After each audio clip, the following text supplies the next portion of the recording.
we were talking a little bit about this off air, Sheridan, how the resilience of the Sermon on the Mount ties in with research that psychologists have been doing lately about the resilience of human beings. Yeah, it's fascinating. Tie this up for me. Yeah, really interesting. Yeah, I mean, resilience has become a big thing over the last decade in particular, the last few years in particular.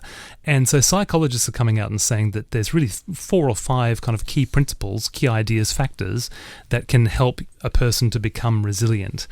Number 1 is positive emotions. So you've got some sort of capacity to be able to amplify things like love and gratitude and hope, and you're able to navigate negative feelings like bitterness and anger and sadness and things like that.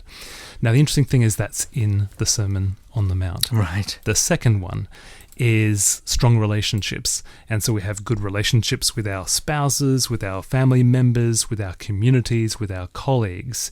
Jesus has a whole section on relationships in the Sermon on the Mount. He deals with 4 main factors that destroy them.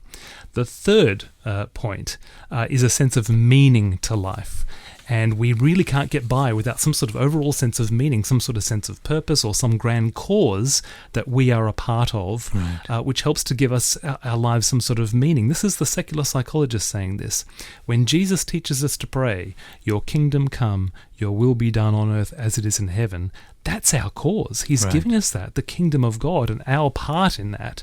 And then the fourth one is a sense of accomplishment, that people who are able to be resilient through life's storms can look at something in their lives and say, "I'm good at that," or "I can do that. At the very least, I can knit or crochet," or whatever it might be, even if everything else is going wrong. In the Sermon on the Mount, Jesus says to those little people that were kind of gathered around him on those slopes of Galilee there, all those people that you wouldn't expect God to be wanting in his team, the meek and the mild and the poor in spirit and those who mourn and those who have suffered all sorts of terrible tragedies, he looks at them and he says, "You are the salt of the earth and you are the light of the world." Now, if there's not a sense of accomplishment in that, a sense of calling, I don't know what is. Absolutely brilliant.